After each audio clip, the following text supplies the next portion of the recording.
Bismillahirrahmanirrahim. Asyhadu Asyhadu alla ilaha alla ilaha illallah illallah wa asyhadu wa asyhadu anna anna Muhammadan. Abi maunya bicara sama saya berdua. Iya. Gak ada yang dengar. Iya. Gak apa-apa. Gitu. Gak apa-apa. Jadi Nanti mungkin Maka sama ibu bisa ya. tunggu.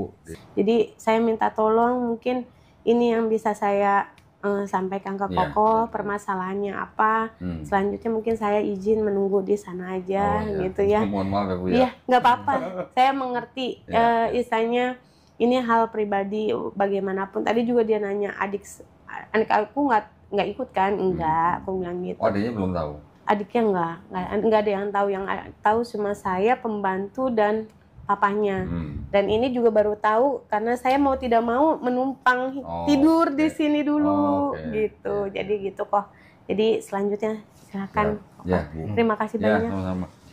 Apa mau nunggu di mana ibunya? Itu di ruangan yang sebelah. Oh, yang di ruangan C32 ya? Iya. Oh iya, iya. Ya, makasih. Iya, iya. Santai aja, santai. Tenang aja. Bentar ya, bentar ya. Kamu udah minum kopi belum? Mau kopi? Nanti ya, sebentar ya. Bikin kopi ya. Oh bang, nggak nemenin? Nggak, apa. Siap.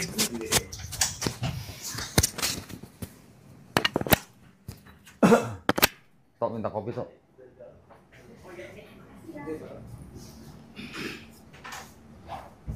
Tolong bikinin kopi dong, Dep. Kopi yang creamy deh. Kamu kopi apa? Yang krim apa yang hitam? Apa aja? Jangan apa aja. Bingung dia ntar bikin. Ya udah, kopi hitam aja. Hitam. Iya. Gua yang krim ya. Hitam itu. Yang hitam. Jadi kamu ngerokok, Bi? Kamu ngerokok? Iya, cuman udah berhenti karena mahal. Oh, karena mahal berhenti. Iya. Oh, aduh, ntar kalau dikasih sama gue ngerokok lagi ntar deh.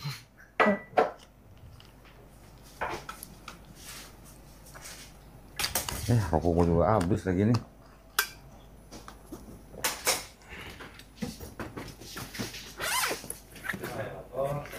Hah? Apanya habis? Apaan? Kopinya habis?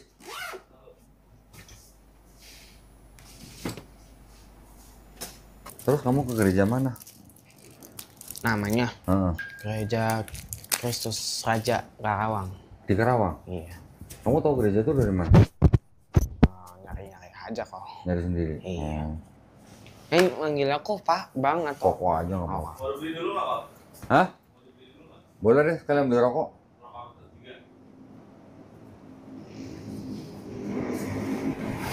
Nah, ini apa? Gua Kamel sama Ziga. Ziga teh kan? Iya. Ambilnya yang kuning, yang putih. Kok Kamel yang biru, yang apa connect. Yang purple, biru yang purple. Apa yang connect. Kamu ngerokok? Enggak deh. Hah? Kagak deh. Jadi gimana ceritanya kok kamu bisa ke Katolik? Ceritanya gimana?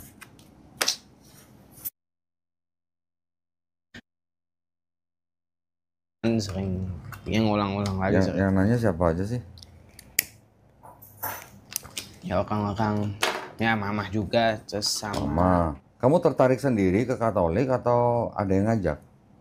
Tertarik sendiri. Tertarik sendiri. Yang bikin kamu tertarik apanya? Apa ya? Mungkin gini.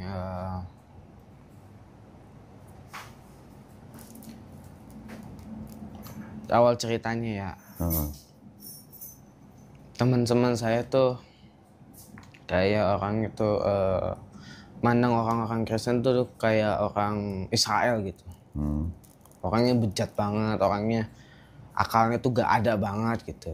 Dan tadi tiba-tiba, wah itu saya oke lah. Teman-teman Muslim kamu? Iya. Oke. Tiba-tiba nyenggol ke urusan Tritunggal. Dibilang kok Tuhan Yesus tuh kok dijemur, Tuhan kok dijemur. Terus ya gitu-gitulah, kurang ajar banget, aku juga nggak tega gitu buat ngulanginnya lagi. Ya udahlah, dari situ kan aku orangnya apa ya, lumayan sakit lah gitu. Mau agama apapun yang dihina ya aku juga, apapun yang dihina aku juga tetap sakit hati tetap gitu ngerasain. Ya karena udah kayak gitu aku mulailah tertarik gitu belajar. Ya sebenarnya Tritunggal juga ya tetap nggak masuk akal sih buat aku. Nah habis itu Sorry, mic kamu terbalik. oh, iya. Yang kecil di depan. Nah, Oh, gini. Nah, terus habis itu sampai mana tadi? Tritunggal nggak masuk akal. Oh iya, Tritunggal nggak masuk akal. Tapi yang buat saya tertarik itu apa ya? Ajaran kasih. Ajaran kasih. Ya ajaran kasih. Walaupun ada juga di Islam banyak bahkan. Tapi nggak tahu ya itu. Saya lagi goyah aja gitu. Udah mulai malas-malasan sholat mungkin karena itu gitu kali ya. Tapi berarti kamu belum percaya Trinitasnya berarti? No, Belum. Kamu nggak percaya Tuhan jadi manusia? nggak masuk akal lah. Cuman kamu tertariknya karena ajaran kasihnya. Iya dan karena aku gak berani gitu ya baca-baca Al-Quran. Bukan karena benci atau apa, cuman karena saya tahu bahasa Arab tuh rumit gitu kan, nggak bisa baca terjemahan doang. Terjemahan kan cuman kulit yang tipis doang gitu. Iya, Enggak. Ya udahlah, saya ke Alkitab. Yang pertama saya baca tuh Sebentar. Itu mana ya, Tok? Oh ini nih di bawah nih.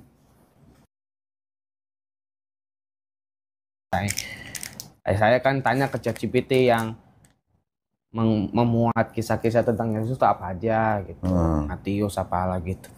Banyak. Ya udahlah saya mulai dari Matius di situ. Nah, saya menemukan bahwa ternyata Alkitab tuh bahasanya puitis banget gitu. Kayak metaforanya walaupun agak rumit tapi tetap bisa dipahami perlahan-lahan gitu. Perumpamaannya. Kayak kenikmatan menjelajahi metaforanya tuh aku suka gitu. Karena aku suka puisi juga kayak gitu. Nah, saya menemukan di situ. Ya udah disitulah mulailah walaupun pas berdoa gitu kan, berdoa gini akal tuh kayak jangan berdoa, itu bukan Tuhan gitu. Di sini ngomong kayak gitu, tapi karena hati udah keklep gitu dengan pembelaan dari hati yang nggak masuk akal juga, nggak bisa diterima, ya udahlah tetap di situ walaupun akal nolak gitu.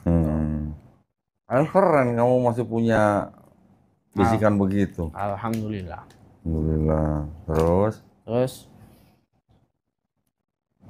sebenarnya kalau nggak ketahuan juga tetap nggak nerima sebenarnya. Tetap nggak nerima. Nggak nerima. Terus nggak di sini nggak nerima, tapi di sini mungkin udah mulai terbuka gitu sampai ke gereja dan lain-lain. Dan saya tuh waktu itu pembelaannya karena ini udah panas, dua-duanya panas saling berdebat gitu kan. Pembelaan satu-satunya hati saya tuh itu kan Tuhan, nggak masuk, mau bagaimanapun diargumenkan yang tetap nggak masuk akal. Itu objek yang nggak masuk akal gitu. Keren loh bisa mikir begitu. Habis itu ya alhamdulillah masih bisa mikirin. Kalau enggak udah. Nah, tapi keren loh, anak seumur kamu bisa mikir begitu, keren. Alhamdulillah. Nggak semua anak seumur kamu bisa mikir gitu.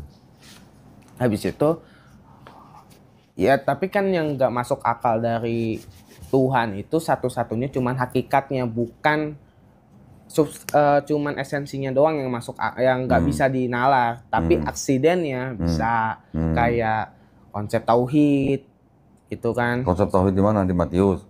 No, Islam. Islam. Aku tetap menerima itu gitu. Loh, emang di Matius nggak tauhid? Oh, nggak tahu sih. Tauhid. Oh iya. Di Matius juga ya? Tauhid. Nanti makan dulu. Ntar gue bukain. Oke. Di Matius nggak pernah ngajarin Trinitas. Nah, ya di kitab, di Alkitab nggak ada kata Tritunggal. Nggak ada kata Tritunggal, nggak ada kata Trinitas, nggak ada. Ada ayat yang mengajarkan Trinitas. Nanti gua kasih lihat. Tapi itu ternyata ayat yang tidak asli. Oke, nggak apa-apa, cerita dulu aja. Abi cerita dulu supaya saya bisa tahu, paham posisinya Abi sampai di mana, beresiko atau enggak, berbahaya atau enggak, nanti terserah Abi. Nanti saya bisa kasih jawabannya. Udah sih sampai situ, stop sampai situ sekarang mah. Oh gitu. Udah pernah diskusi sama pendeta belum? Rumit. Oh, Buat rumit. ketemu pendetanya rumit. Malah rumit. Harus daftar ini dulu, males kan. Oh. Gitu. Oke, sekarang kalau Abi bilang tertarik dengan Kristen karena ajaran kasih, kasih sudah pernah dengar di Bible Yesus ngomong kasihilah musuhmu? Ya. Bisa nggak kasihilah musuhmu? Kalau dikasih bukan musuh namanya. Nah makanya. Kasih. Maksudnya ajaran kasihilah musuhmu tuh masuk akal nggak gitu? Enggak lah, bertentangan. Iya. Kalau di Islam gimana? Kalau musuh? Kita terhadap musuh kalau di Islam gimana? Perangi tapi tetap ada batas-batasnya. Iya, harus ada keadilan. Kalau musuh sudah menyerah, kita nggak boleh zolim. Kalau kamu dijahatin orang, kalau di Kristen dengan ajaran kasihilah musuhmu, orang Kristen harus apa? Kalau dijahatin orang, Pasrah. pasrah kan? Iya. Tapi kalau di Islam gimana? Ya serang balik. Tapi Boleh harus- balas, tapi yang harus- setimpal. Nggak boleh nggak boleh berlebihan. Tapi memaafkan lebih baik. Itu bedanya kalau di Kristen sama di Islam.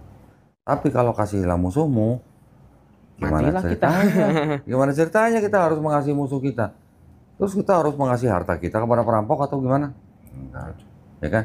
Kalau keluarga kita misalnya ada saudara perempuan, adik kamu laki perempuan? Dua-duanya. Dua-duanya perempuan? Dua-duanya laki-laki dan perempuan gitu. Oh, laki-laki dan perempuan. Misalnya ada saudara perempuan kita diperkosa, Musuh dong berarti. musuh kan? Iya. Terus kita harus ngapain? Pasrah aja? Kan enggak dong. Gitu. Bisa jadi, ini bisa jadi ya, karena di dalam 4 gospel, Matius, Markus, Lukas, Yohanes, ini kan surat-surat yang ditulis zaman dulu sekali. Kita nggak pernah tahu di dalam tulisan itu murni tulisan yang menulis atau sudah ditambah-tambahin. Kita nggak tahu. Ya dong. Sebagian masih ada ajaran tauhidnya. Tapi sebagian lagi ada tambahan apa, ada cerita apa yang kita nggak yakini, kita nggak pernah tahu siapa yang nambahin. Sekarang contoh, ini Abi bisa nangkep apa enggak nih? Semoga bisa. Misalnya saya penjajah, misalnya saya Belanda nih, penjajah Belanda nih.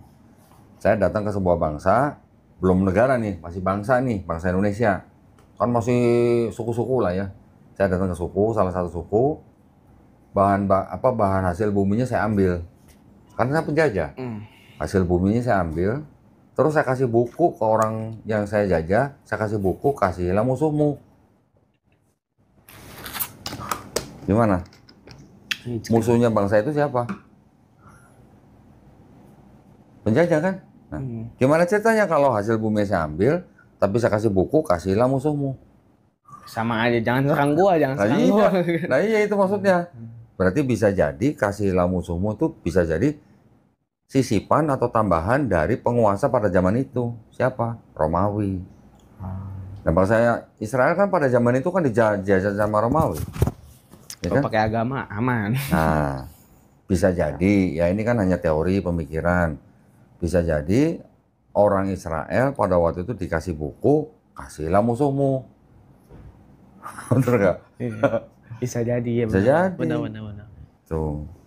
Nggak mungkin Tuhan yang sempurna bisa mikir nggak semasuk akal itu. Lah itu, sekarang bangsa Israel sebelum di perjanjian baru, bangsa Israel malah disuruh apa? Membasmi sebuah bangsa tertentu yang dulunya menzolimi bangsa Israel.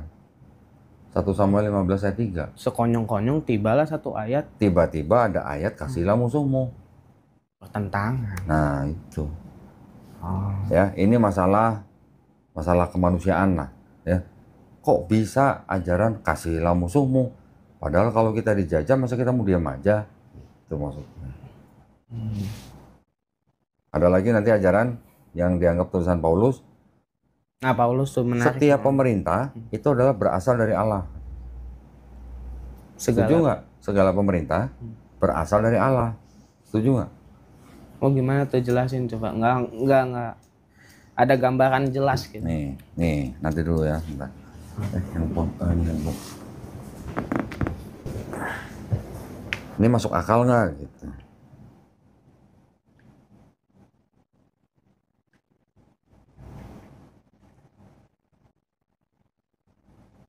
Betah nih saya di sini.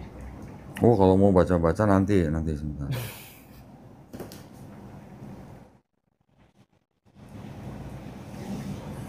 Saya lupa ininya. Tapi ada ayat begitu.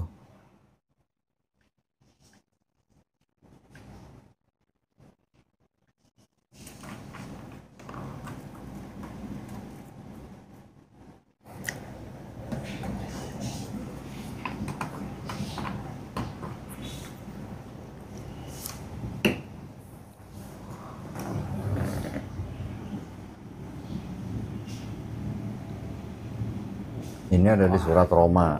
Roma dianggap tulisan Paulus. Ya. Roma kan tulisan Paulus dianggapnya.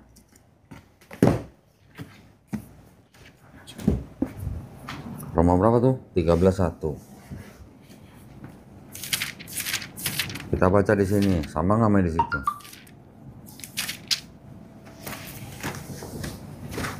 Ayat berapa tuh? Oh, 31. Ayat 1.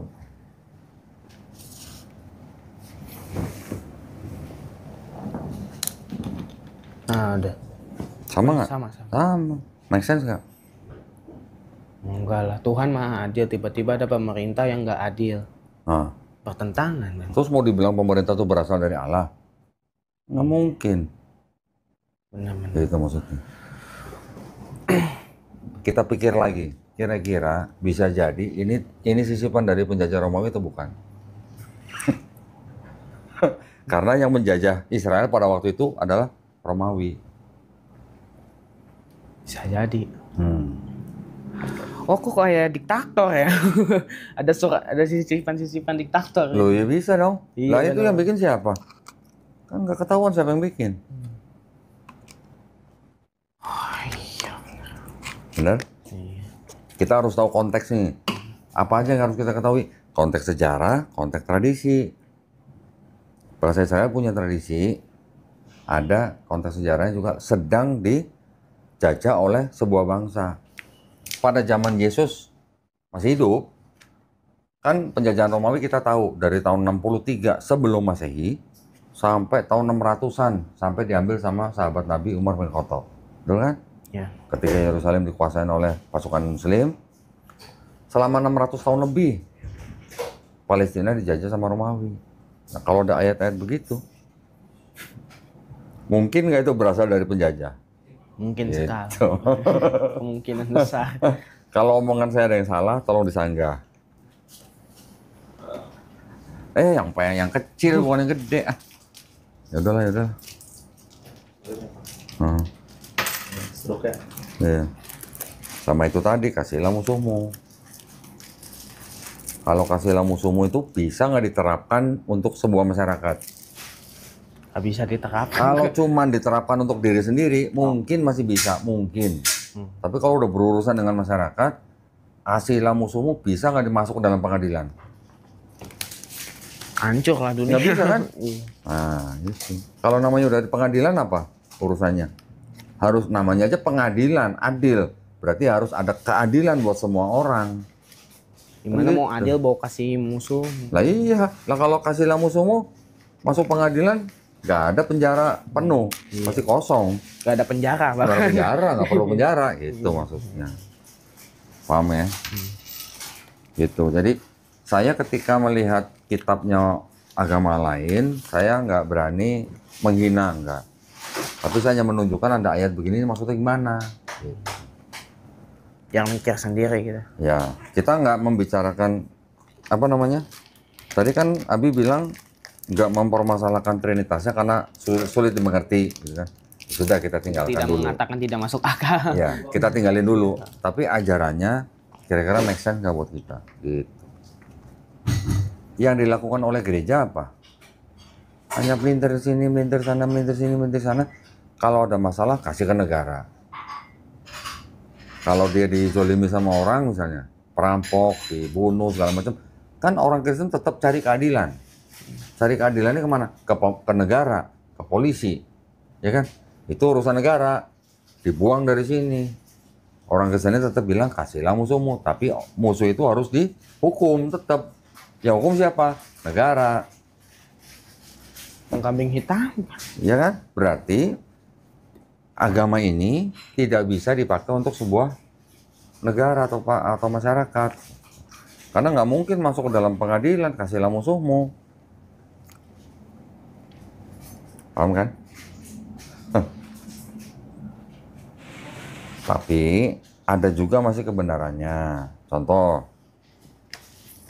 Matius ya, tadi kan Abi kan bilangnya Matius. Di Matius, Yesus ngakunya Tuhan atau Nabi? Menurut Abi.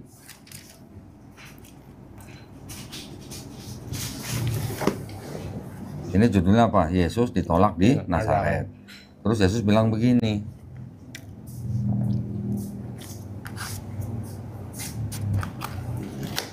Seorang nabi dihormati di mana-mana, kecuali di tempat asalnya sendiri dan di rumahnya. Nah, sedangkan Yesus ditolak di Nazaret. Berarti kalau gini, Yesus lagi ngomongin siapa? Dirinya sendiri. Diri sendiri. Karena kan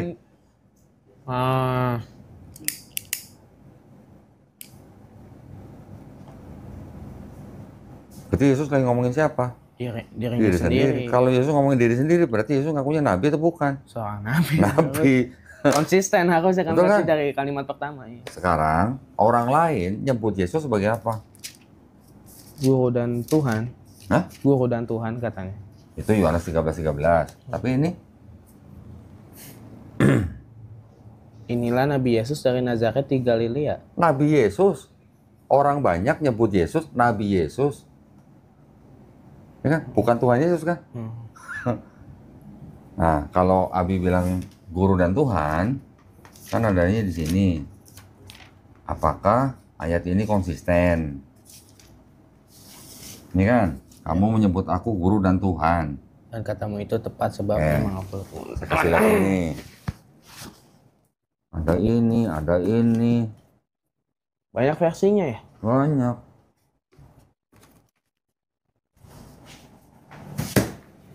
Coba sekarang di sini. Yohanes 13:13. Di sini apa? Kamu menyebut aku guru dan junjungan. Emang demikian apa? Di sini apa? Junjungan.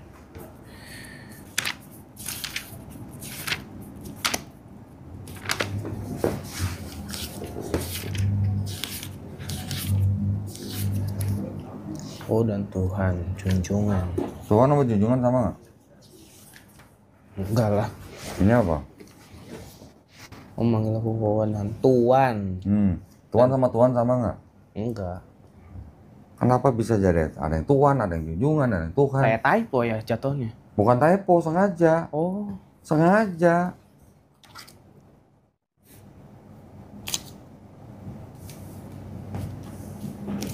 Sama nggak? Tuhan, junjungan, Tuhan, sama nggak?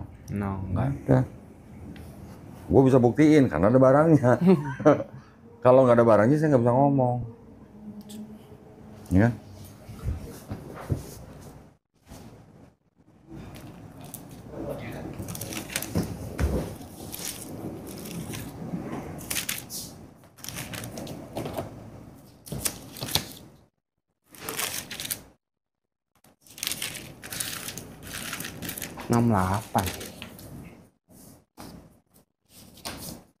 2011. Jauh. Ini 98. Iya, padahal sama-sama LAI loh. Yang merah tuh LAI. Yang gede itu juga LAI. Kalau yang kecil hitam tuh ND, Katolik.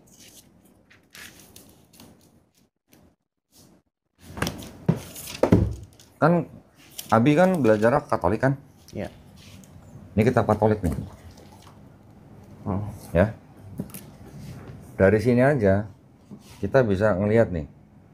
Bisa diandelin kan nih kitab ini gitu. Contohnya begini. Bisa dikit ya.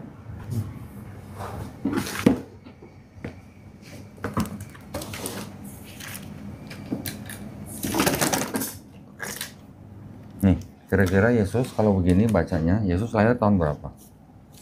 Yang di garis ini ya? 6 tahun. Tahun berapa nih?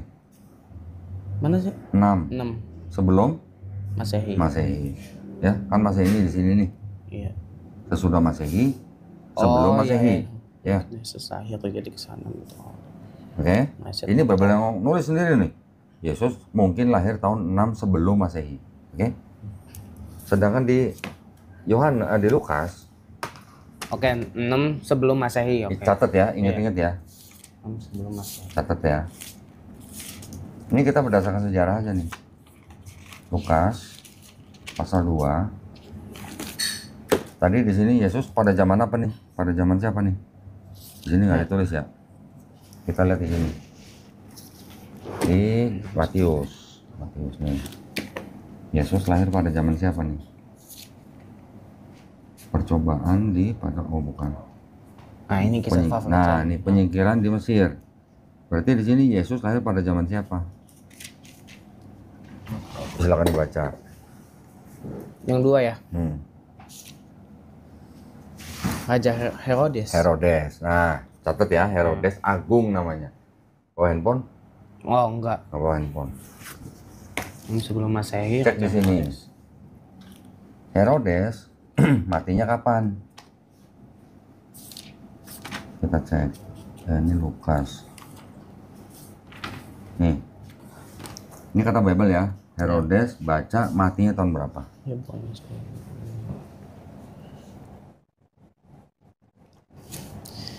750 tarikh itu apa? Tarikh itu penanggalan.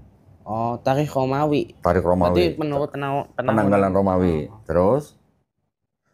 Jadi 4 tahun sebelum tahun 1 tarikh Masehi. Nah, Masehi yang kita pakai sekarang tahun Masehi 2025. Di situ tulisnya apa? 4 tahun Sebelum Masehi. sebelum Masehi. Herodes yang mati nih. Iya. Berarti Yesus tadi lahir 6 sebelum Masehi. Herodes mati 4 sebelum Masehi kan? Betul?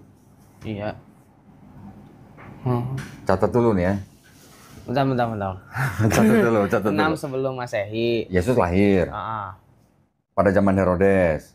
Herodes matinya 4 sebelum Masehi. Sebelum Masehi. Oke. Catat. Betul. Sekarang kita baca Lukas. Ini kan Matius. Sekarang kita baca Lukas. Lukas 2. Baca di sini, Yesus lahir pada zaman siapa? Kalau buat mencatat, Nah, kalau catat tuh. biar nggak lupa. Bentar ya. Yesus lahir 6 sebelum Masehi.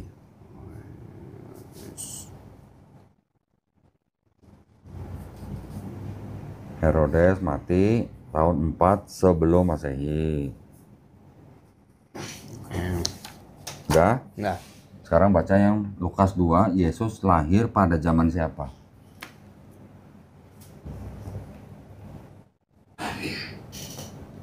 Kaisar Agustus Terus? satu perintah menyuruh pendaftaran semua orang di seluruh dunia. Maka pada demikian juga Yusuf.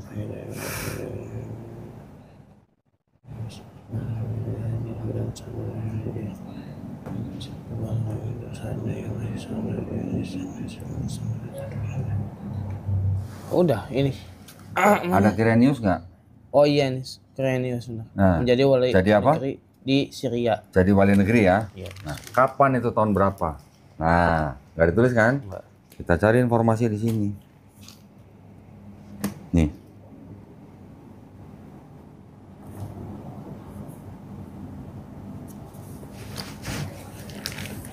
Kita lihat di Lukas. Ini pelajaran sejarah ini.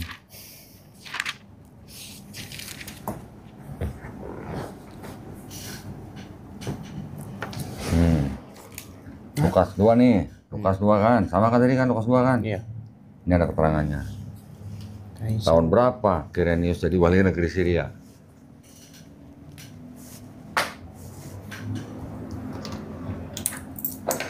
Tahun 6 Masehi. Nah, catat. Quirinius jadi wali negeri Syria tahun 6 Masehi. Oh, udah mulai. Bentar. Tahu kan bedanya sebelum Masehi sama sesudah Masehi, tahu kan? Iya. Masehi itu Masehi itu Al-Masih, Yesus. oh maksudnya. kelahiran. Kristus. Oh, Dianggapnya tahun 1 Masehi ya berarti 1 tahun setelah Enggak, tahun pertama yang kita sekarang penanggalannya kita pakai. Ya, sekarang kan 2025. Berarti kalau 1 Masehi, terus itu dibilang ada Kirenius 6 Masehi, berarti 6 tahun setelah tahun 1 Masehi. Oh. Jadi gini, ini saya gambarin. Masehi itu apa sih sebenarnya? Masehi itu Kristus. Berarti 1 Kristus kita. Gimana sih? Ini sebelum Masehi. Yes. Ya, ke sana ke belakang. Sampai ke sini, ini 1 Masehi. Oh. Jadi ke sini sampai di sini sekarang kita 2025. Sebelum Masehi gitu. Oh, oke, Ya, paham. tadi kalau dibilang ini Yesus lahir 6 sebelum Masehi, berarti kira-kira kan di sini. Herodes mati 4 sebelum Masehi, berarti kira-kira di sini. Kalau wali kota Kirenius jadi wali kota 6 Masehi, berarti di sini. Jauh banget. Nah, berarti kalau dari 6 sebelum Masehi sama 6 Masehi beda jarak berapa tahun? Jauh yang pasti itu. 12 tahun kan? Iya. 6 tambah 6, 12. Tadi kan dikasih tahu bahwa tadi Yesus lahir 6 sebelum Masehi. 6 sebelum Tiba-tiba Bunda Maria melahirkan seorang anak, berarti kan Yesus pas Jadi Kirenius gini, 6 Masehi. ya, kalau yang dua ini kan ada di Matius tadi kan? Iya. Yang ini di Lukas. Kalau Yesus lahir pada zaman Kirenius jadi wali negeri, sedangkan di sini tulisnya Kirenius jadi wali negeri Syria tahun 6 Masehi. Oh, saat dan Yesus berusia 12 tahun pada waktu itu. Ya, ini baca nih. Pada waktu itu Kaisar Agustus mengeluarkan surat perintah untuk membuat sensus penduduk di seluruh dunia. Inilah sensus yang pertama kali diadakan ketika Kirenius menjadi gubernur Syria. Maka pergilah semua orang mendaftarkan diri masing-masing di kota sendiri, dan Yusuf pun berangkat dari Nazaret di Galilea. Karena ia berasal dari keluarga dan keturunan Daud, pergilah ia ke Yudea, ke kota Daud yang bernama Bethlehem, supaya didaftarkan bersama-sama dengan Maria tunangannya yang sedang mengandung. Ketika mereka di Bethlehem, tibalah waktunya bagi Maria untuk bersalin. Dan ia melahirkan seorang anak laki-laki, anak yang sulung, lalu ia membungkusnya dengan kain lampin dan membaringkannya dalam palungan, karena tidak ada tempat bagi mereka di rumah penginapan. Jadi Yesusnya lahir ketika diadakan sensus pada zaman Kirenius jadi wali negeri Syria atau gubernur. Oke, tapi ini apa nih? 12. Ini catatan Kirenius jadi wali negeri Syria tahun 6 Masehi. Tapi ini Yesus berusia 12 tahun pada waktu itu apa maksudnya? Nah, ini di sini. Kan ini setelah ini ada gembala-gembala terima kabar. Sampai di sini Yesus disunat dan diserahkan pada Tuhan. Di sini sampai di sini baru mereka orang tuanya kembali ke Nazaret. Nah, sampai di sini Yesus berusia 12 tahun. Itu. 12 tahunnya di sini. Bentar. Dan ketika kan mereka kembali ke Nazaret. Sebagaimana biasanya setiap tahun orang tua pergi ke Yerusalem untuk perayaan Paskah. Dan ketika Yesus telah berumur 12 tahun. Oke. Ya. Berarti setelah Yesus lahir di Bethlehem, orang tuanya bawa dia kembali ke Nazaret di Galilea. Setelah itu, setiap tahun mereka pergi ke Yerusalem. Terakhir ceritanya ketika Yesus berusia 12 tahun. Oke. Berarti catat. Yesus lahir 6 sebelum Masehi di Matius. Ya. Sedangkan yang di Lukas, Yesus lahir 6 Masehi ketika Kirenius jadi gubernur. Tantangan.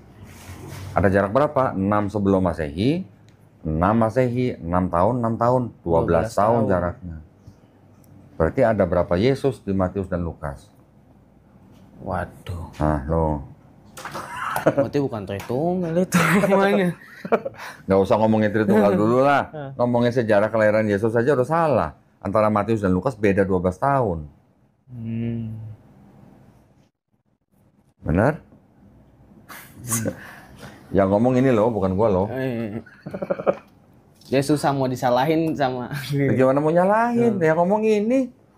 Dari kalangan sendiri. Ya.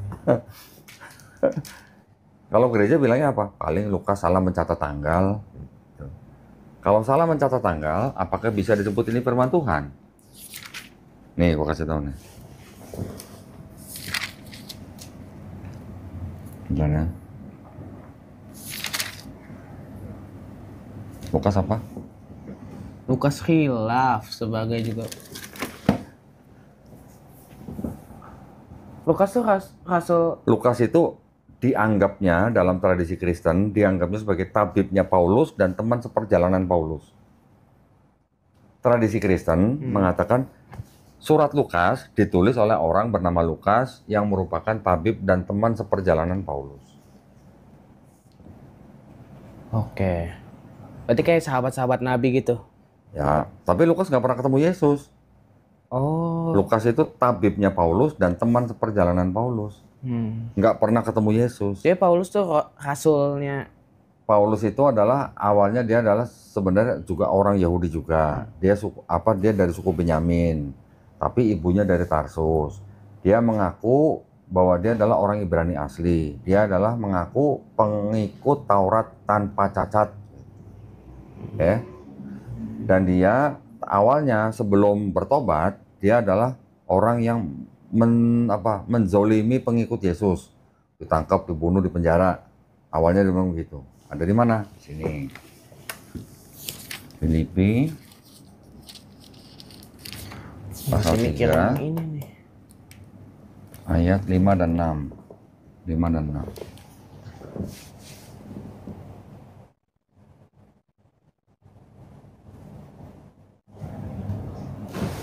6. Kopinya ini mana, Dip? Oh iya benar. Benar. Di sana. Dia orang Farisi ya. Dia ngakunya orang Farisi kan?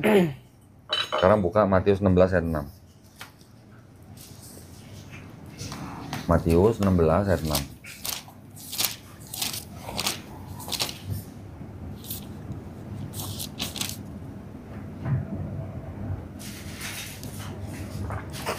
Iya.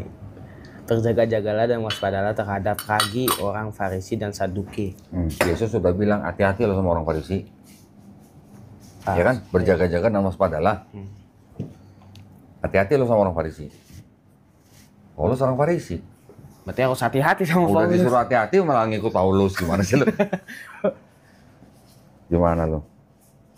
Sekarang saya berani bilang, Kristen itu bukan pengikut Yesus, tapi pengikut Paulus. Aku ngaku doang gitu. Ya. Orang Kristen ngaku pengikut Yesus, tapi sebenarnya mereka pengikut Paulus. Nanti gue bisa buktiin. Nih, salah satu contohnya. Matius 5 ayat 14. 17-18 baca.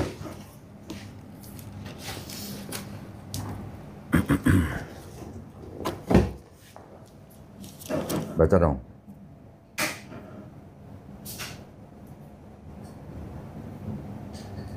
Jangan kamu menyangka aku datang untuk meniadakan hukum Taurat. Yesus yang ngomong kan? Iya. Yesus bilang, jangan kamu menyangka aku datang untuk meniadakan hukum Taurat. Aku datang bukan untuk meniadakan, tapi untuk menggenapi. Betul kan? Selama langit dan bumi belum lenyap, satu iota atau satu titik pun dari hukum Taurat tidak akan dihilangkan. Kata Yesus. Kata Paulus apa? Oh ini uji konsistensi ya? Iya. Kita bandingin ajaran Yesus sama Paulus. Efesus 2 Terima kasih. ayat 15. Efesus. Nih, Efesus 2 ayat 15. Sebab Tuhan matinya sebagai manusia dalam membatalkan hukum Taurat dengan Enggak, lu segala. baca biar kedengeran. Sebab dengan matinya sebagai manusia ia telah membatalkan hukum Taurat dengan segala perintah dan ketentuannya untuk menciptakan keduanya menjadi satu manusia baru di dalam dirinya. Matinya siapa? Matinya Yesus. Yesus. Jangan itu Efesus dianggap surat Paulus. Yesus bilang, aku datang bukan untuk meniadakan hukum Taurat. Paulus bilang, Yesus yang mati sebagai manusia itu sudah membatalkan hukum Taurat. Boleh nggak gue bilang Paulus memfitnah Yesus? boleh sekali. Oh. Boleh banget lah. Bukti mbak Anda bang. Boleh nggak? Banget. Boleh.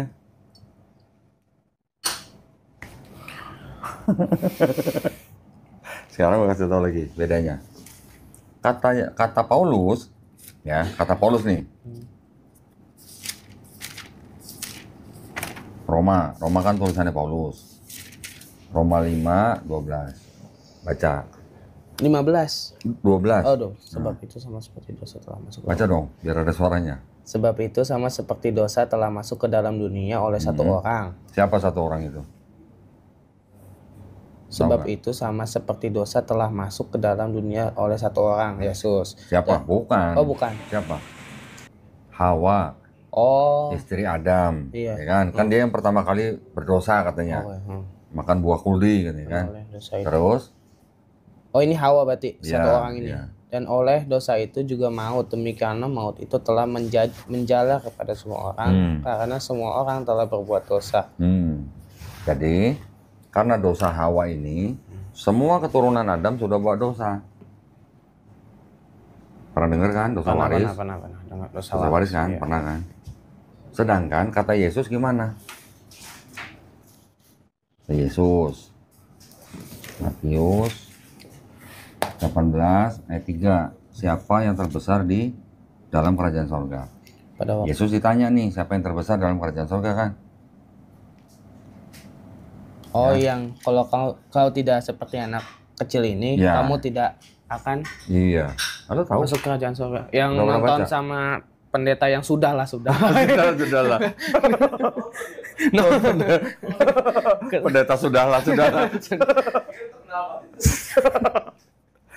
Apa katanya? Kata Yesus ini apa? Kalau coba? kamu tidak seperti anak Enggak, kecil. bukan. Baca. Kalau kamu, Sesungguhnya jika kamu tidak bertobat dan menjadi seperti anak kecil ini, kamu tidak akan masuk ke dalam kerajaan surga. Yesus bilang kalau lu nggak bertobat, lu nggak masuk surga. Kata Yesus. Sama nggak sama yang Paulus tadi? Yang mana? Yang tadi Roma 5:12. Waduh, Sebab karena lupa. dosa satu orang itu, semua keturunan Adam sudah punya dosa.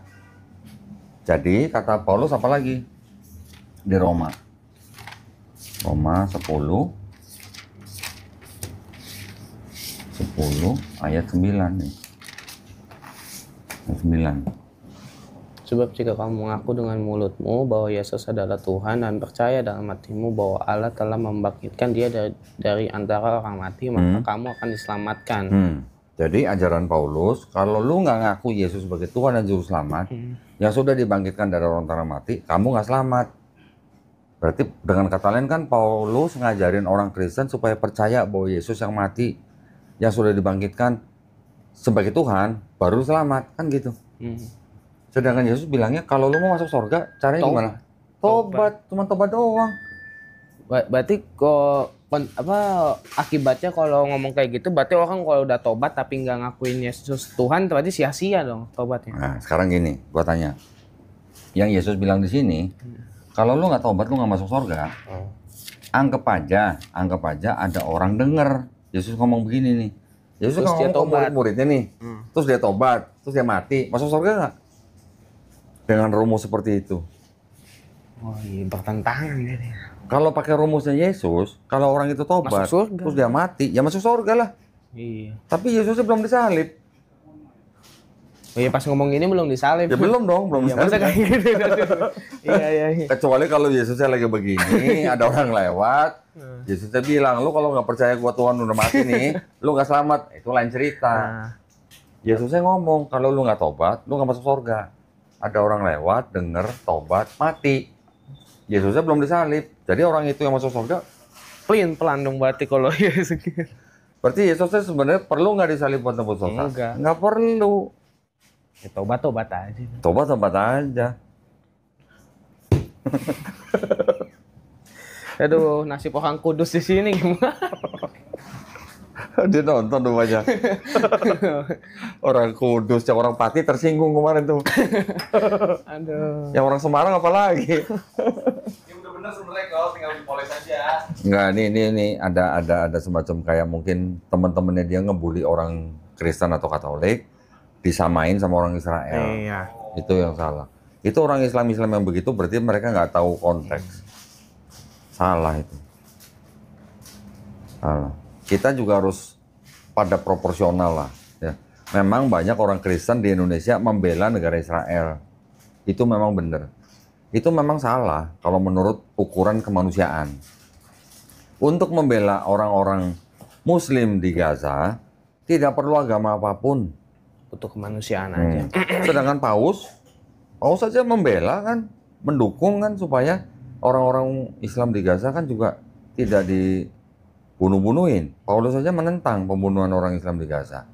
Kenapa orang Kristen di sini malah belain Israel? Gitu. Orang Islam di Indonesia yang menganggap orang Protestan dan Katolik sebagai apa? Orang Israel gitu, nggak tepat, kurang tepat. Itu salah. Tapi jangan karena kayak gitu terus lu jadi kehilangan iman dong. Iya nih. Sayang Nggak dong. nyambung. Yang salah orang kenapa lu Tiba-tiba. gak ada iman lu? Gitu. Jangan gitu. Ya kalau teman-teman lu begitu, lu jangan berteman lagi sama mereka. Atau kalau lu bisa nasihatin, lu bisa kasih pengertian, lu bisa menjelaskan, syukur-syukur mereka terima. Kalau nggak terima ya udah tinggalin. Harusnya gitu, Bi. Iya. Kalau tiba-tiba tuh lu malah melarikan diri dengan membuang iman Islam terus mempelajari Aneh, itu nggak ini nyambung aja. sampai minta dibaptis, aduh sayang banget. Otak lu pinter, Bodohan. malah mau dikorbanin buat begituan doang. Sayang. Baca begini aja kan jelas sebenarnya. Cuman kan kalau di gereja kan di cover dengan segala macam omongan Seolah-olah kembali. benar. Seolah-olah benar. Gitu. Oh, berarti kalau baca Alkitab tuh butuh ingatan yang kuat. Dan butuh tahu konteks. Oh. Nggak cuma baca ayatnya doang. Harus tahu konteksnya apa. Nah, orang di gereja kan dibacain sama pendetanya. Kalau di Katolik baca sendiri nggak? Baca sendiri. Baca Bible sendiri nggak di gereja? Oh, kurang tahu. Kan dibacain sama pendetanya. Sama Oh romonya, iya. iya kan? Pas Ekaristi ya? Iya kan? Dibacain, iya di mana? Ya mungkin ada orang Katolik, orang Protestan yang baca di rumah ada. Tapi kan mereka kan sudah menerima doktrin-doktrin dari gereja. Orang Kristen hanya bisa selamat kalau mengaku dengan mulutnya bahwa Yesus adalah Tuhan dan Juru Selamat yang telah dibangkitkan dari orang mati supaya orang Kristen selamat. Itu doktrinnya Paulus. Berarti kan orang Kristen sebenarnya bukan pengikut Yesus, Paulistan. tapi pengikut. Bener kata Koni, Bu Koni. Ibu Koni nyebut orang Kristen itu Paulinisten. Itu. Nah, Yesus sendiri bertentangan ke sama ajarannya Taurat? Enggak. Enggak. Nih, gua kasih tahu. Ini bilangnya kan bertobat ya? Bertobat. Kita buka Yesaya nih. Ini ajarannya Nabi Yesaya nih. Judulnya apa nih? Bertobat lebih baik dari mempersembahkan korban. Nah, baca ini. Yang merah.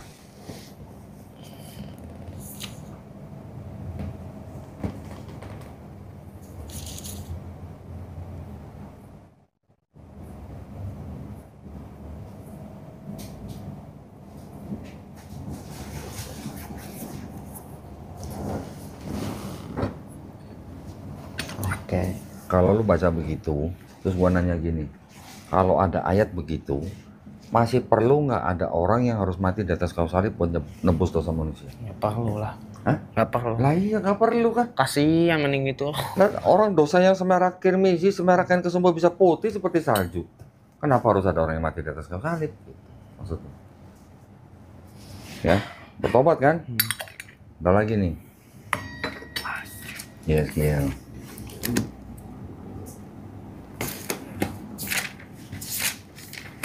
18, 20 dan 21.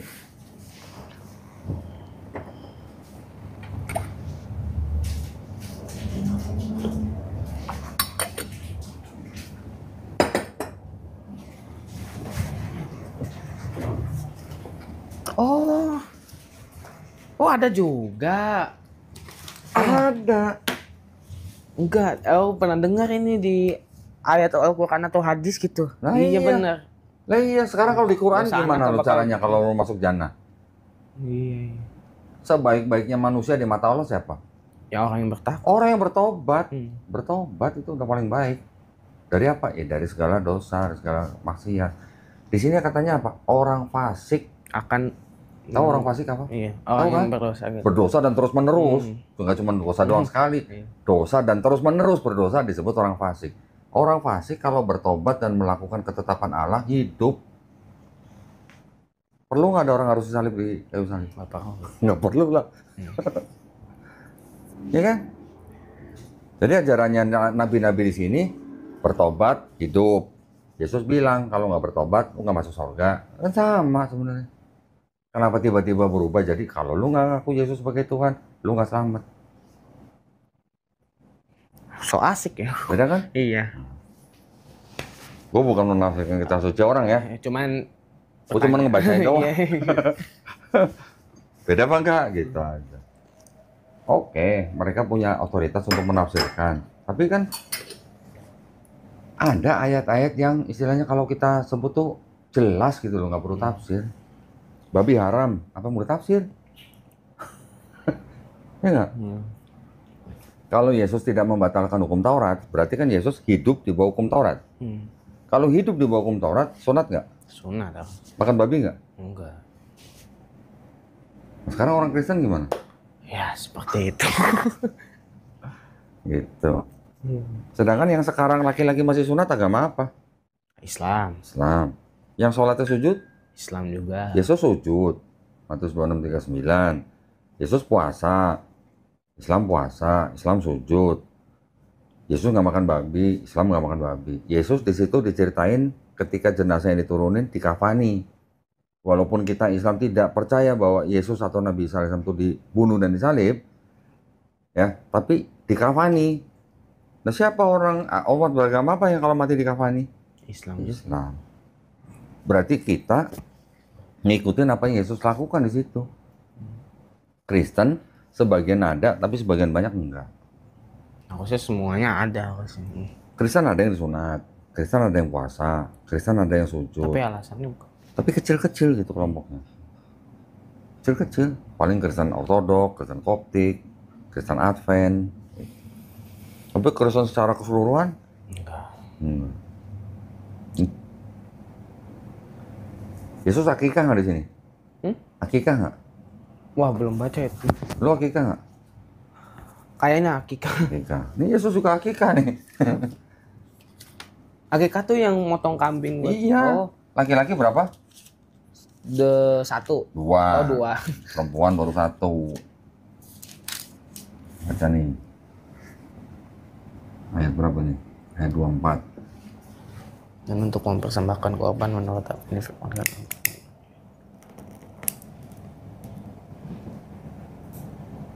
Sepasang apa tuh?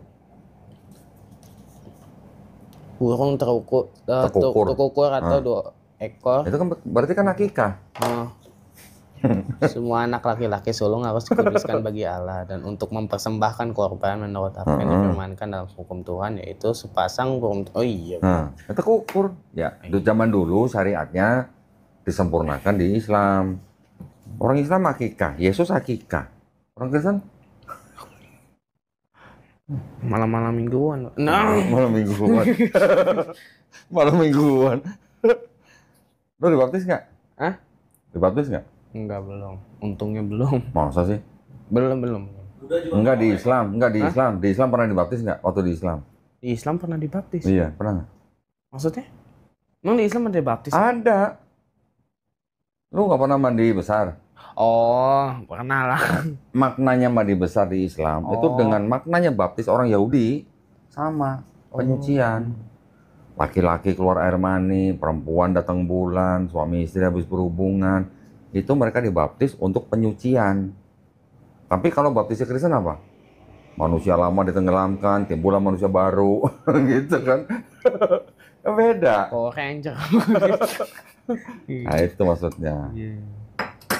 Mau lagi kopinya? Ah, enggak. Hah? Enggak usah udah. Tuh tehnya tuh. Oh ya.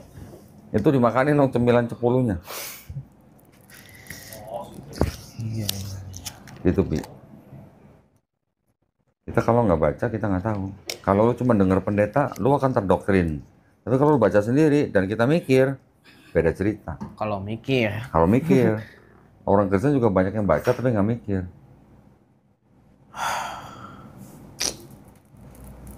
Ada untungnya berarti waktu itu nggak dibaptis hati. Ya udah diizinin Allah. Iya. Oh, udah dibaptis sekarang udah kaget kali. Tapi lu pernah meyakini Yesus Tuhan nggak? Dipaksa gitu kan. Sama siapa? Maksudnya karena udah terlalu jauh gitu. Karena emang mengharuskan yakin, ya udah dipaksa lah dibawa di sini nolak gitu. Dipaksa oleh diri sendiri atau dipaksa sama orang? Di diri sendiri gitu. Gitu lah. Ingat ya. Sebaik-baiknya manusia di mata Allah adalah manusia yang bertobat. Dah, gitu aja. Sebaik-baik loh. Jadi lu dibandingin sama presiden, belum tentu presiden lebih baik daripada lu di mata Allah. Sebaik-baik manusia. Jadi selama lu masih dikasih nafas, jangan kecil hati gitu. Allah itu masih membuka pintu tobat selebar-lebarnya ketika manusia masih hidup. Kalau udah mati, jangan tanya, nggak ada pintu tobat lagi.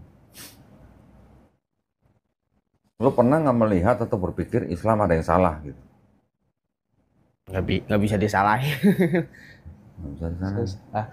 Jadi Islamnya nggak mungkin salah. Kalau mau disalahin kayak orang bodoh. Orangnya yang salah. Gitu. Orangnya yang salah. Gua dulu ketahan masuk Islam 5 tahun.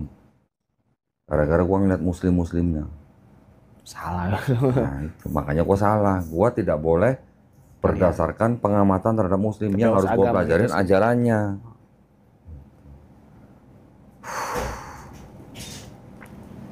Ada mau tanya? Gak tahu kemananya apa lagi. Ya udah jelas ya. Sekarang gua kasih tahu ya supaya lu mantap ya. Di dalam seluruh Bible tidak ada ayat yang mengajarkan konsep Trinitas kecuali cuma satu. Ayat yang tadi di awal disebutin. Bukan ini gua belum sebutin. Ini pokoknya di dalam satu Bible ini cuman ada satu ayat yang mengajarkan konsep Trinitas. Trinitas apa? Bapa, Firman, Roh Kudus, dan ketiganya satu. Ya kan? Terserah lu mau ngerti nggak ngerti, pokoknya ada Bapa, Firman, Roh Kudus, dan ketiganya satu. Iya. Kan ini Trinitas. Bukan 3 Tuhan tapi 1 Tuhan. Ya kan? Siap. Terserah lu mau ngerti nggak ngerti, gua nggak peduli. Yang penting konsepnya begini, ya kan? Iya. Ada di sini nggak? Ada, cuma satu ayatnya. Nih maksudnya. 1 Yohanes 5 ayat 7 dan 8. Baca.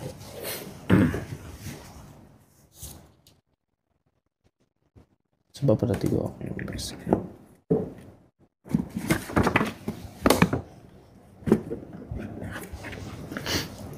Oh iya nih ada. Sebab ada 3 yang memberi kesaksian di dalam surga, Bapa, Firman, Roh Kudus, dan ketiganya adalah satu. Itu ajaran Trinitas. Ya. Iya. Kalau di Matius ada ayat begini, baptislah mereka dalam nama Bapa dan Anak dan Roh Kudus, tapi nggak disebut satu, belum tentu Trinitas. Nah kan gitu. Yang benar-benar Trinitas harus ada Bapa, Anak atau Firman dan Roh Kudus dan ketiganya satu, baru itu Trinitas. Ya. Ada di sini kan. Lu udah baca sendiri kan, ini kan. Sekarang lu bandingin dengan ini. Ini kitab suci apa? Iya. Kitab suci Katolik. Yang nggak mau dibuka itu ya. Ini lu baca sendiri nih. Tidak untuk diperdagangkan. Nih dipersembahkan sama siapa nih? Resmi nggak? Iya, umat Katolik. Nah, lu bandingin sama ini sama nggak ayatnya? Tadi ayat apa? Ini nih. Oh iya. 1 Yohanes 5 ayat 7 dan 8. Lu bandingin sama ini, sama nggak sama itu? Sebab ada 3 yang memberi kesaksian di dalam surga. Sama. Nah, lu baca ini. Pasti tidak asli ya. Udah berulang-ulang ini tapi ditolak mulu. Nah, satu-satunya ayat yang mengajarkan konsep Trinitas katanya pasti tidak asli. Lu pikir sendiri, Bi. Gua nggak bisa membawa hidayah ke lu. Yang bisa ngasih hidayah itu cuma Allah. Tinggal lu mau pakai apa enggak akal dan pikiran yang udah dikasih gitu aja. Jangan nggak usah panjang-panjang kan gue. Ngapain panjang-panjang? Tidak asli. Karena gue punya ini gue bisa ngomong. Kalau nggak punya ini gue nggak bisa ngomong. Dan ini ada di Android. Kalau lu mau lihat. Oh iya ada. Lu bisa kasih lihat ke orang lain di Android. Nggak percaya lu aplikasi buka. Atau? Buka. Wah nggak bawa HP. Oh nggak bawa HP. Iya. Nih. Andai kan bawa HP. Kan ayatnya ini. Ini dapat dari mana? Oh, ada deh. Wow, mahal ini. Ada yang nawarin gua 15 juta. Nih. Ini kan ya kan? Iya. Kan? Ini kalau gua klik begini. Sorry. Gua klik begini, keluar tuh. Ada salin, bagikan, panduan, tafsiran, kamus. Gua klik tafsiran. Keluar nih. 1 Yohanes 5:7. Lu baca ini sama nggak? Iya, sama bener. Jadi lu nggak perlu beli ini, lu pakai itu aja bisa lu tunjukin ke pendeta. Kicep. Dan ini nggak cuma satu loh, banyak yang begitu loh. Oh iya banyak. Kenapa gue tunjukin itu? Karena cuman itu ayat yang ngajarin Trinitas. Oh. Kalau ayat yang lain nggak ngajarin Trinitas, tapi juga tidak asli, tambahan, sisipan, pinjaman. Pinjam tapi nggak dibalik-balikin. Aku ngaku lagi. Iya. Iya, kenapa aku nggak mau dengerin ini, Bang? Itu yang paling penting. Gara-gara itu dulu gue ninggalin Kristen. Kalau gue nggak ngeliat itu, gue juga mungkin masih Kristen sekarang. Nah sekarang ngapain gue masih ngikutin Kristen kalau ajarannya tidak asli? Berarti kan gue ngikutin pemikiran manusia. Pemikiran manusia pasti terbatas, ngikutin yang tertulis. Bisa nggak disebut kitab suci kalau ada ayat yang tidak asli? Ya udah. Novel namanya. Novel. Lu yang bilang novel, bukan gue ya. Aduh. Jadi buku sastra bukan kitab suci namanya. Ini bisa dibilang buku sastra. Oh iya. Ini. Dan paling laku di seluruh dunia. Dan dibagi-bagiin gratis. Dan dipakai orang-orang kudus. Nah, iya. Orang Semarang nggak boleh baca. Aduh. Benar kan? Iya. Simpel sebenarnya.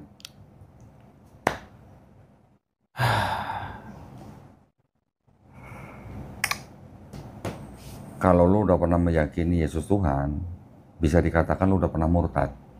Tapi jangan khawatir. Allah Maha Pengampun. Lu tinggal syahadat ulang, selesai acara. Udah. Habis itu lu sholat tobat. Habis itu lu benerin sholat lu. Udah gitu. Masih dijamin lu masuk surga.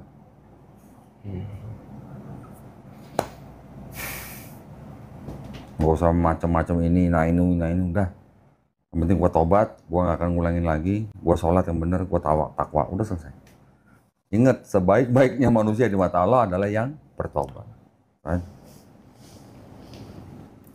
Mau dosa lu segede semerah kirmisi atau mau semerah kain kesumba, bisa putih seperti salju, bisa putih seperti bulu domba.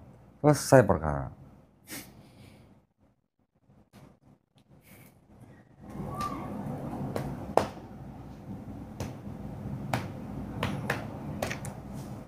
Wow. Lah, sekarang lu bisa mikir nggak? Pendeta, seorang pendeta, masa dibacain ini nggak mau? Kayak jin ibrit mau dibacain Yasin. Coba. Oh, apa tuh saya kamu baca tuh sesat itu katanya. Pemikiran dia. Pemikiran dia. Ya sama aja lu juga mikir. Berdasarkan apa? Aduh, diajarkan Roh Kudus itu benar. 3 abad pertama tidak ada orang Kristen bahas Roh Kudus. Baru abad keempat orang baru mikirin Roh Kudus. Ada no bukunya, nih yang kuning. Yang kuning banyak. Ini nih yang kuning tebel nih, agak tebel. Oh, Early Christian Doctrines. Oh. Wow. Oh, ada Ahmed Didat juga. Ada dong. Tuh buku yang dibaca Ahmed Didat yang bawah tuh. Izharul Haq. Gara-gara baca buku itu, Ahmed Didat bisa jadi dai. Seru tuh baca itu. Cuman tebel. Apa-apa kalau buku tebal tapi seru bagus. Iya. Nggak bosan bacanya. Ngomongin apa lagi? Ya udah begini mau apa lagi? Ini pamungkas ini udah begini. Udah. Ada anak muda datang ke sini. Nanya ini. Terus terakhirnya udah ngomong berapa jam, pulang.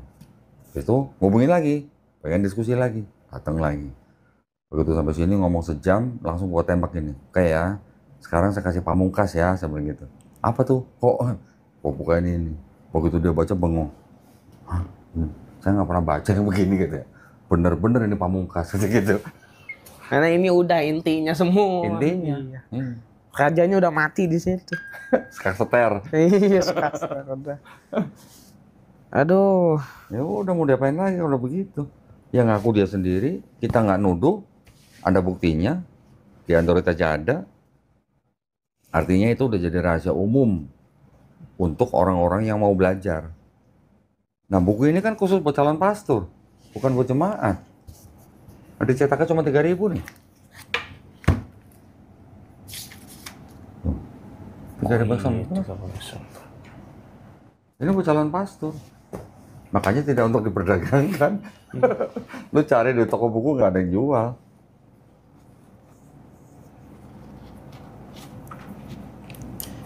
Aduh. Udah apa lagi? Lu dikasih otak, dikasih akal, dikasih pikiran. Kalau lu nggak pakai, ya itu nanti lu tanggung sendiri akibatnya. Kita dikasih kehendak bebas tuh. Tapi kan kita dikasih akal juga. Untuk menentukan kehendak kita berdasarkan akal. Kalau lu menentukan kehendak bebas berdasarkan perasaan, buat apa akal lu gitu? Jadi sampah dong. Iya kan? Iya. Udah, mumpung lu masih dikasih kesempatan, umur lu masih muda, lu masih banyak dikasih waktu nanti buat apa ya? Buat beribadah. Nah, lu mending umur 15 tahun udah bisa dapat kayak begini. Bisa udah pakai akal pikiran. Gua umur 40 tahun masih kafir aja. Alhamdulillah. Ya kan?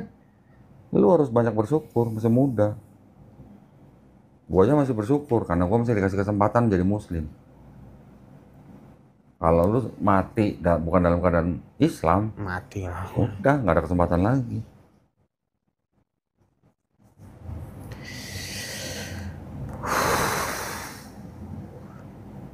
Udah.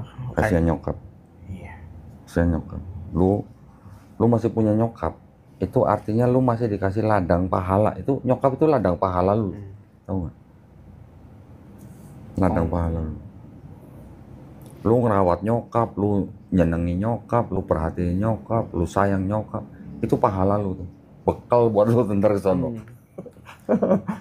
Paling gede lu kalau ngerawat nyokap dibanding lu ngasih pengemis. Nyokap lebih gede pahalanya. Di Islam diajarin apa? Hormatilah siapa?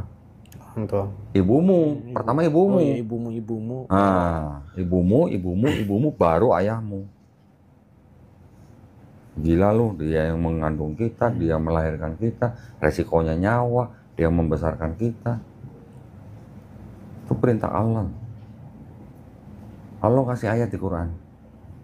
Walaupun orang tua kita beda keyakinan, kalau kita ini orang beriman, orang tua nyuruh kita aja nggak boleh jawab, aja nggak boleh. Coba. Berarti kan Allah kan sangat-sangat menyuruh kita untuk menghormati orang tua kita. Walaupun beda keyakinan, apalagi yang sama-sama orang beriman. Itu jalan surga lu itu. Jalan ninja lu itu.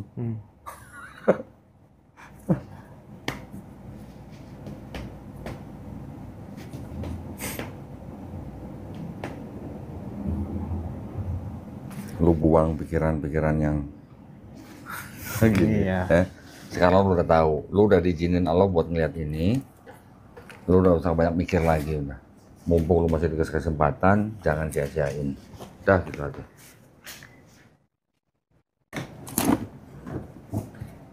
Orang mencari hidayah sampai jungkir balik, lu malah mau buang hidayah.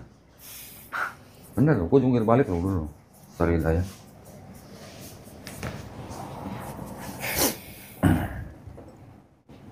Hah?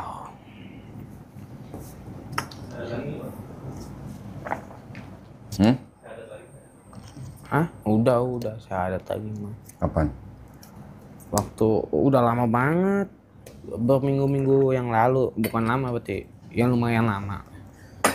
Depan nyokap nggak? Depan nyokap nggak? Depan nyokap. Udah sadar. Iya. Dan menyesali itu masa-masa gelap. Masa-masa gelap. Iya tuh, ya Allah. Kok bisa sebodoh itu gitu loh. Ya, ya alhamdulillah. Berarti lu masih dikasih kesempatan sama Allah buat jadi orang beriman. Ketika Allah SWT mengizinkan orang untuk menjadi orang beriman, Allah akan membuat orang itu dadanya lapang untuk belajar Islam. Tapi ketika Allah SWT membiarkan orang tersesat, Allah akan menjadikan orang itu dadanya sesak dan sempit seperti mendaki langit. Lu bayangin ya, ayat itu turun kira-kira di abad ke-7. Ya, tahun 600-an kan, sebelum Nabi wafat. Siapa orang pertama kali tahu kalau kita ke atas mendaki langit, ke gunung kayak kemana kayak, kita makin susah bernapas. Siapa yang tahu? Ya ada, setinggi-tingginya gunung nggak ada yang bisa. Nggak ada. Orang pertama yang tahu oksigen makin ke atas makin tipis baru di abad 17 tahun 1648, namanya Pascal. Oh iya benar, Pascal. Ini kan abad 17 baru dipelajarin oksigen teman-teman. Tapi pertama kali orang tahu kalau kita makin ke atas oksigen makin tipis, Pascal. Berarti waktu itu perumpamaannya asing berarti waktu itu. Bang, pas abad ke-7 berarti. Iya. Orang Arab pada waktu itu baca ayat itu juga mungkin nggak tahu maksudnya apa nih kalau mendaki langit kok dadanya sesak. Siapa yang tahu kalau yang pernah ke atas dadanya bakal sesak nggak bisa napas? Apa kita pernah baca Nabi pernah naik gunung sampai dadanya sesak? Nggak pernah. Gua Hiro berapa sih tingginya? Paling cuma ratusan meter. Sampai sesak gitu. Iya. Orang sesak napas itu kalau udah ketinggian kira-kira 10.000 kaki, 15.000 kaki itu udah mulai susah napas. Orang Nepal masih bisa bertahan 15.000 kaki. Tapi kalau udah 20.000, 25, udah susah nafas. Ya kalau bukan firman Allah tuh dari mana gitu Nabi Muhammad SAW tahu. Itu aja. Sedangkan Nabi Muhammad kan umi sama kalangan Jazirah Arab kan bodoh.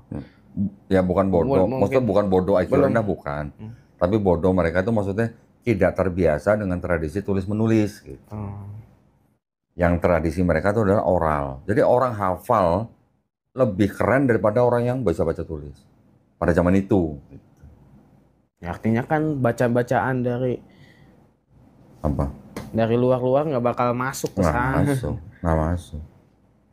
Bangsa Arab kan termasuk bangsa yang apa ya pada waktu itu nggak diminati gitu loh. Dijajah aja enggak sama Roma sama Persia. Iya. Kan di tengah-tengah gurun itu. Nah makanya Roma sama Persia sama-sama perang, mereka nggak pernah pengen nyerang Arab. Kecuali Yaman. Yaman pun yang dikejar apanya? Kekayaan. Emasnya. Yang ngejar emas siapa? Orang-orang Yahudi. Bisa jadi Nabi Ibrahim alaihissalam dulu dari utara ke selatan nyari emas. Makanya mampir di Mekah. Gitu.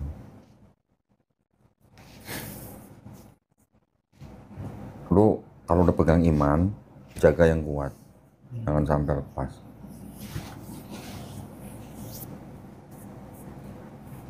Oke? Oke. Yang paling baik sekarang, menurut gua nih, saran aja ya. Lu sahadat ulang depan nyokap, lu cium nyokap, cium tangannya. Itu yang paling baik. Biar nyokap tenang gitu maksudnya. Iya. Ya? Oke. Ya, gua panggilin nyokap lu ya. Biar nyokap tenang, kasihan. Tadi udah mau nangis. Panggilin. Semuanya aja kali ya? Sama anak-anak. Apa nyokapnya? Emang ada anak-anak siapa? Ada anak-anak. Ini Oh, udah jangan ibu nyokapnya, aja ibu. Di mana? Nyokapnya aja ya. Ada lu belum tahu ya? Belum. Sebaiknya jangan tahu. Iyalah. Nggak usah tahu. Buat apa tahu Nggak juga. usah. Jangan. Supaya tidak menimbulkan pikiran macam-macam.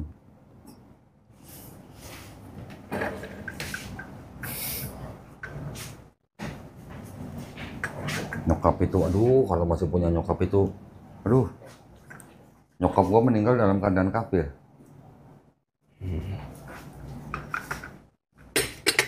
Gua ketika baru-baru masuk Islam, sedih banget gua. Waalaikumsalam. Masya Allah, Bu. Butuh saksi, Bu, saya, Bu. Kemarin sebenarnya udah ke Habib sebelum kesini tuh sebenarnya sempat ke Habib. Tapi jujur pas saat ponakan saya bilang minta dia sahadatin, itu sebenarnya ponakan saya sendiri yang tahu Abi. Lihat-lihat ini tuh ponakan saya duluan. Pas saya istilahnya dia bilang nanti aku minta Habib sahadatin lagi. Nah pas habis sahadat itu dia suaranya pelan.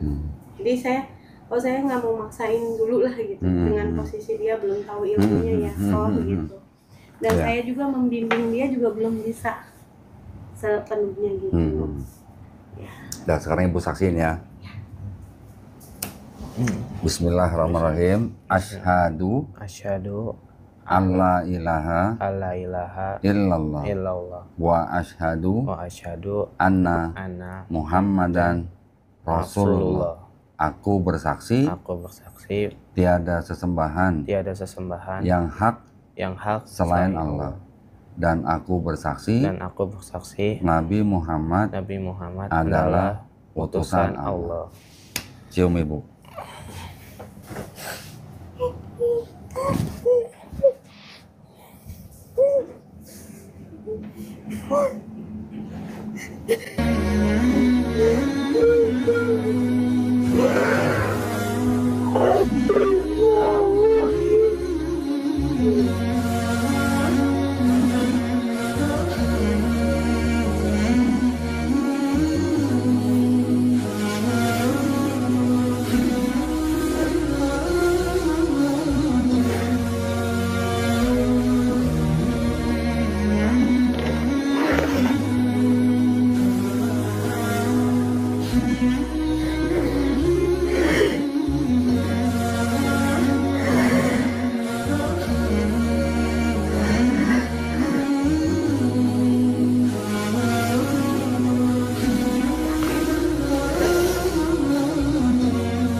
Ya kok.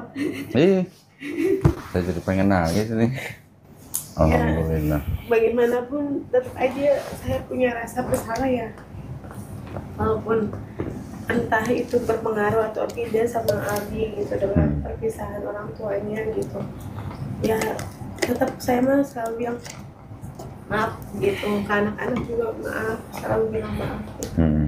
Jadi saya juga nggak apa ya dengan dia baca filsafat, dengan dia seperti apa juga udah saya udah pasti nanti ada ujungnya nih gitu. Tapi ujungnya kan saya nggak tahu nih, nggak mau mendahului Allah juga gitu kan. Cuma ya sudah saya mikirnya kayak saya aja gitu. Misalnya tambah ilmu, belajar, oh ya tahu agamanya gitu. Cuma pas saat Abi sempat ngomong mama tuh tempatnya untuk mama aku. Mama yang sayang ngurusin aku makan. Tapi kalau buat diskusi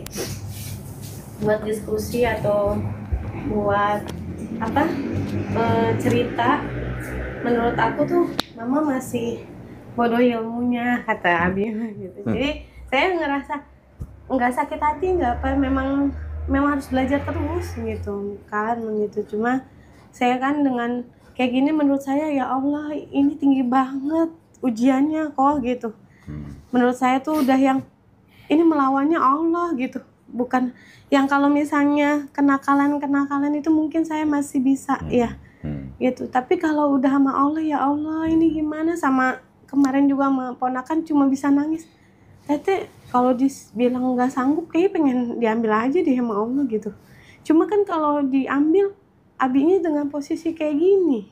Tete juga bingung gitu. Jadi bingung kok mau kemana. Jadi udah kok udah kasih maksudnya WA aja udah yang Allahu Akbar, udah yang alhamdulillah jalannya. Iya. Bu, tadi saya bilang sama Abi itu harus benar-benar bersyukur karena Abi itu sekarang masih punya ladang pahala. Ladang pahalanya Abi yang paling besar siapa? Ibunya. Itu adalah ladang pahala buat Abi. Abi umur masih muda, ibu masih muda, Masya Allah. Itu mah ngiri saya, Bu. Ya, mama saya dulu meninggal dalam keadaan kafir. Ketika saya masuk Islam, saya sedih sekali karena saya tidak boleh mendoakan mama saya. Iya. Doa saya tidak akan sampai kepada mama saya. Dan Allah sendiri melarang saya, melarang umat Islam untuk mendoakan orang tuanya yang meninggal dalam keadaan kafir. Jadi saya sedih sekali, tapi saya harus terima. Iya. Kenapa? Ya walaupun mama saya meninggal dalam kafir, saya hanya bisa gimana ya, berdoa supaya mama saya, ya begitulah. Ya. Jadi Abi harus benar-benar bersyukur, mamanya masih muda, Abinya masih muda, masih banyak waktu untuk menumpuk pahala. Gitu. Di dalam Islam bahkan kita diperintahkan apa? Untuk kita lebih sayang kepada ibu, baru bapak. Bahkan Allah SWT sendiri melarang kita ketika orang tua kita menyuruh kita untuk jawab aja nggak boleh. Waduh, itu benar-benar. Jadi makanya kalau ngobrol sama papanya kan beda ya. Kalau papanya bilang itu kurang adabnya gitu, selalu kayak gitu. Coba kalau saya kan bilangnya gak apa-apa lah, mungkin anak lagi belajar gitu kan, gak apa-apa. Abi bilang mama udah ilmu, yuk kita sama-sama belajar. Mau nggak Bu saya ajarin, Bu? Boleh. Ya, sekalian buat Abi nih. Ya. Bukan saya apa gimana ya Bu ya, saya cuma meneruskan ilmu yang saya dapat. Ibu berpisah dengan suami, Abi berpisah dengan ayahnya. Ibu dan Abi masing-masing sholat taubat, Bu. Sholat taubat, ya. Tahu ya niatnya ya, cuma 2 rakaat kan.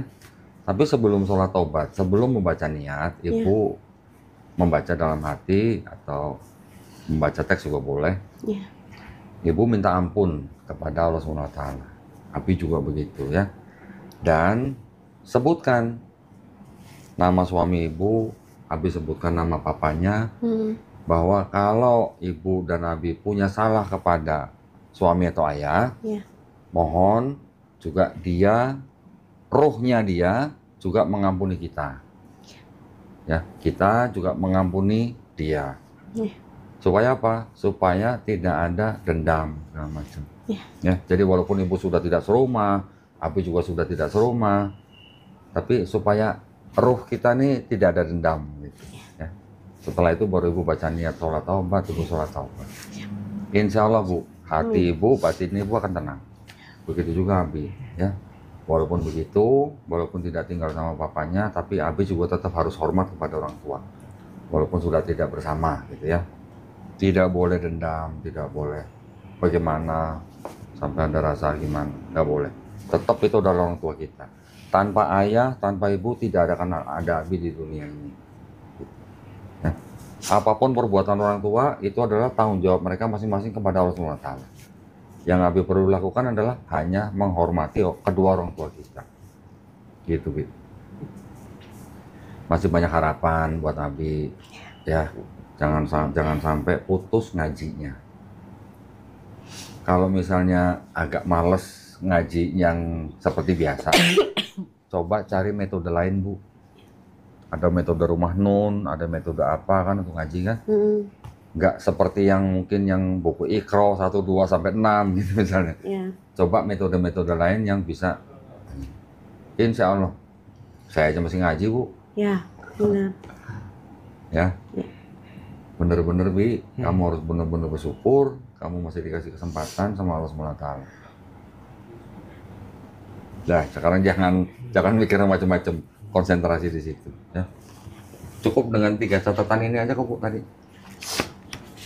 Tadi? Nah ini 3 kalimat dan nyatet. Mudah-mudahan ini yang Abi ketahui nanti juga bisa Abi pakai untuk orang lain. Pasti bermanfaat. Bahkan saya punya buku yang tadi saya belum buka ke Abi nih. Saya sengaja beli buku ini. Apa nih? The Cambridge Ancient History. Hanya untuk membuktikan apa, Bi? Hanya untuk membuktikan bahwa Quirinius menjadi wali negeri Syria tahun 6 Masehi. Ada di sini. Cuman 1 kalimat saya beli nih. Ini kalau beli baru 6 juta, Bu. 1 buku. Saya beli second. Dari luar negeri nih. Abi juga kalau masalah buku itu Masya Allah deh gitu, sama kok gitu. Dia tuh baca buku, minat bukunya banyak, istilahnya tinggi gitu. Ya, makanya aku bilang, Abi mau baca buku apa aja boleh. Tapi gini, kalau boleh saran ya Bu ya, kita harus sesuaikan dengan umur dia. Ya, itu. Umur Abi sekarang berapa? 15 tahun. 15 tahun. Menurut saya belum waktunya belajar filsafat Bu. Iya. Jangan dulu lah, ketinggian. Karena filsafat itu bisa merubah mindset seseorang. Apalagi yang kita baca mindset filsafat yang bukan filsafat Islam. Iya. Itu beresiko. Iya. Beresiko aja. Nanti kalau habis sudah agak dewasa, udah mahasiswa, boleh belajar. Yang mahasiswa belajar filsafat aja bisa murtad. Apalagi seumur segini. Makanya kemarin juga sempet dia tuh mau berhenti kok sekolahnya. Aku mau belajar filsafat. Gak mungkin kan kuliah gitu, karena asalnya kalau mau kuliah filsafat itu harus ada jenjang sekolahnya dulu. Mama mau berhenti masukin kuliah bisa kalau diterima di tempat kuliah. Nah saya ada jenjang kuliahnya dulu gitu. Makanya Abi kayak gini juga kemarin. Nanti deh kita coba ngaji ke Pak Rudin Faiz, Ustadz di sana, kita ke Jogja yuk, ayo nanti. Tapi semua kan ada waktunya gitu. Dan saya juga kebetulan kerja. Jangan kecepetan, Bi. Langsung. Pinter boleh, jangan. Tapi kalau memang bisa loncat, bisa dapat izin dari sekolah, nggak apa-apa. Iya, itu. Siapa tahu memang sekarang Abi memang harusnya di tingkat yang lebih tinggi kan kita nggak tahu. Iya. Saya juga makanya ya. Lo tadi saya ngobrol sama Abi nyambung semua. Oh, ya, alhamdulillah. Iya, umur 15 tahun udah nyambung begitu. Ujiannya tuh masalahnya yang saya uji tuh ya Allah sendiri yang saya hadapin gitu. Saya jadi bingung, ya Allah, saya harus kemana gitu. Udah, kalau cuma ya istilahnya yang biasa manusia ini saya udah, ya istilahnya pengalaman orang tua juga sudah ya istilahnya sudah saya pahami lah gitu. Dan dijalani juga pas saya jalani sendiri aja udah, ya Allah ternyata gini ya, ternyata jadi orang tua tuh seperti ini ya gitu. Gak ada henti-hentinya buat ngedoain anak gitu. Makanya Ibu orang tua punya ujian sendiri, anak juga punya ujian sendiri. Setiap manusia ujiannya sendiri. Nanti kalau jadi orang tua baru ngerasain. Ya alhamdulillah, ya terima kasih banyak kok. Sama-sama. Udah Bu. dikasih waktunya, Masya Allah, berkah banget buat saya sendiri yang senang bisa bantu. Alhamdulillah gitu. Makanya pas kok kasih adminnya aja udah ya Allah sujud syukur banget. Alhamdulillah, Masya Allah lah gitu. Istilahnya ada titik terang buat saya dan harapan saya bisa nyelamatin anak saya dulu lah intinya gitu. Gitu walaupun ya saya sih terus aja berharap Abi bisa balik gitulah gitu ya. Sudah balik Bu, tenang. Ya, gitu. Sudah balik. Kuat deh mana sebenarnya. Alhamdulillah gitu. Ya. Itu aja paling Iya, senang sekali saya bisa kedatangan Ibu sama Abi. Alhamdulillah. Mudah-mudahan kita bisa lanjut silaturahmi nanti ya. Amin. Abi jangan sungkan-sungkan kalau misalnya ada mau tanya apa, silakan kontak saya. Ya. Ya, insyaallah ya. Terima kasih banget. Sama-sama ya. Belum pelukan lu. Oh, udah saudara ulang belum pelukan. Suka mah ya. Oh ya.